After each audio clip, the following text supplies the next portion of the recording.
long form video. And let me tell you, folks, this is a warning. This guy is goofy and he is loud. This is Mark Lowry.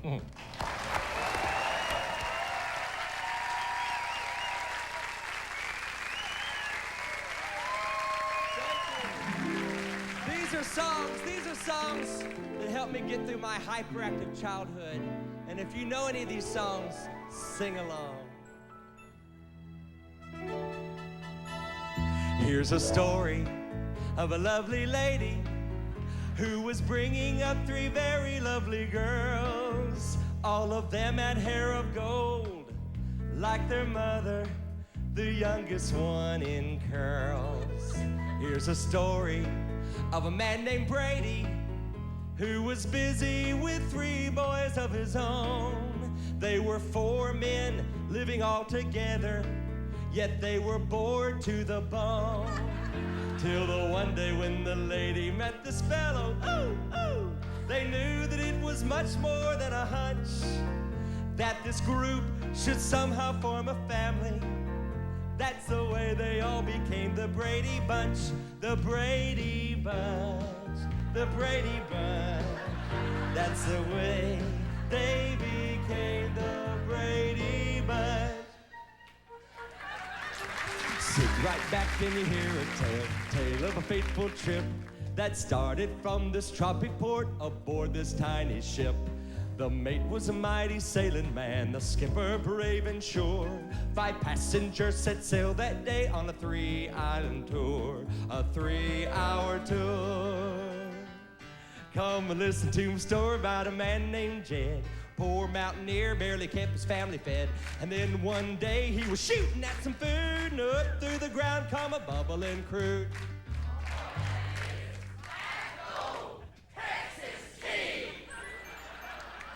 Green Acres is the place to be. Farm living is the life for me. Land spreading out so far and wide. Keep Manhattan, just give me that countryside.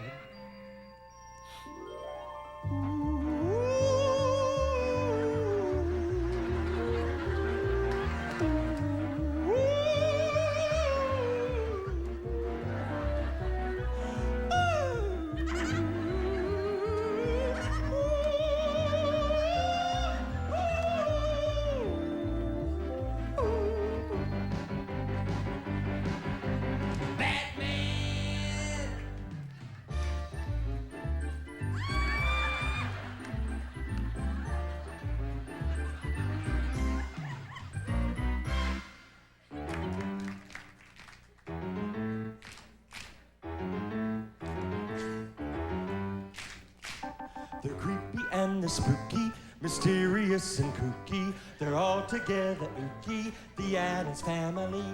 The house is a museum. When people come to see them, they really are a scream. The Addams Family. Sweet, petite. This is my favorite. A horse is a horse, of course, and no one can talk to a horse, of course. That is, of course, unless the horse is the famous Mr. Ed. I am Mr. Ed. Hello, Wilbur. Boy, the way Glenn Miller played songs that made the hit parade. Guys like us, we had it made. Those were the days.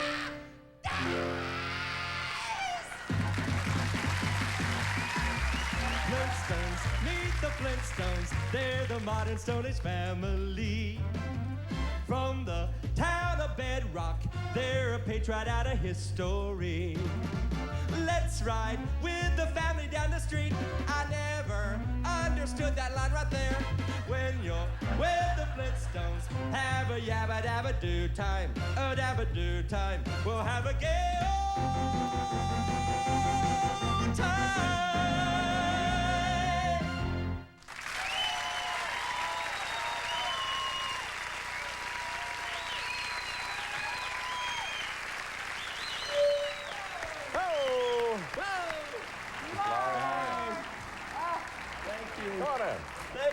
Somehow, I can imagine you as a little boy sitting in front of the television, Absolutely. singing along with all of these. That and Ritalin was the thing that kept me calm. But Colin Ray, he's got all these country stars, got these hits. I ain't got no hits. So I put together a medley of hits from my childhood, you know. Well, were you that hyper when you were a kid? Bouncing off the walls. I was the type of kid when people met me, they knew why some animals eat their young. Well, I can see. My mom used to tell me, every night Mom and Dad tucked me into bed after I'd had my whipping. And they'd tell me, they'd say, Mark, one day God's going to use you, but until he does, take this pill.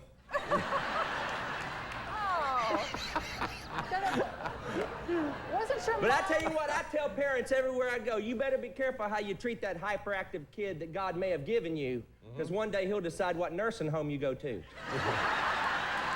Don't ever forget it.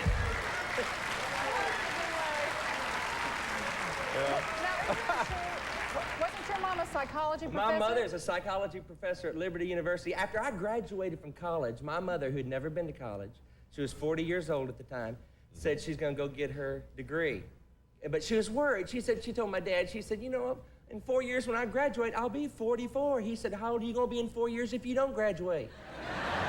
So she carried a 4.0 average, got her degree, got her master's degree. She graduated summa cum laude. I graduated, thank the Lord. I was happy to do it. Well, Good for her. this. Now that your mother has a degree in psychology, or a couple of them, Oh, yeah. can she deal with you better? Well, she's writing a book called How to Raise a Hyperactive Child and Live to Tell About It. Yeah. And I told her she ought to call it, because she always called it hyper creativity, you know. Because I was hyper, I was bouncing off the walls. I had a teacher in the 6th grade who hated my guts. I got kicked out of her class. Her name was Miss Barth. Do you remember what you wrote to her? Oh, yeah, I sure do. Can you just recite Well, it? see, Miss Barth was a big lady. She had thighs in separate zip codes, and she had one of these huge hairdos that looked like 10 cow patties with a hairnet over it. Remember back?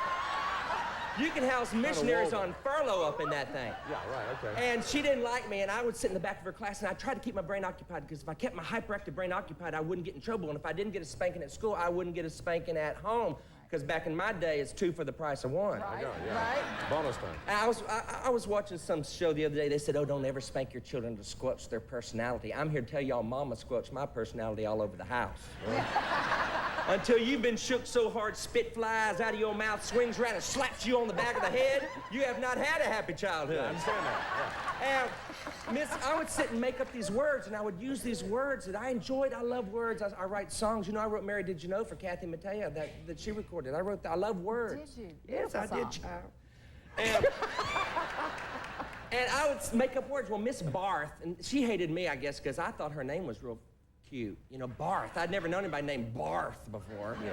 And I'd come into class every day and say, hello, Miss Barth. And what's funny to a teenager or to a 6th grader is not always funny to a teacher. Yeah. And so I'd make up these words. She found a letter I'd written one day with these words that I made up. She came waddling over to me with that letter. You could hear her coming. Her thighs were apologizing to each other. Excuse me, pardon me, excuse me, pardon me, excuse me, pardon me. And she stuck that letter in my face. And she started shaking that head, and that old dude was flopping. She said, Mark, because whenever she'd get mad, she'd shake that head. Yeah. She said, what is this? I said, can't you read? She said, Mark, she told me, Lowry Ann, she said, if you're gonna write big words, write words the rest of the world's in on, and write something that makes sense. So the next day I took her a letter that said, Dear Miss Barth, your feeble attempt to participate in any intelligent conversation only goes to exaggerate your already pathetic lack of mental ability. Sincerely, Mark Lowry. I am not believing this. I got a 3-day vacation. I bet you did. And I bet you got whooped every day, too, didn't you? For 3 days. 3 days you got whooped. Here's his video, Mouth in Motion. Boy, I wonder where that title came from. A Dove Award winner, a funny man. It's great to see you. You come back and visit us anytime. I've enjoyed it. Tell the Thank Gaither you. guys Thanks, hi. Mark. I will. Mark Lowry, we're back in a minute. Here's where Mark Lowry will have his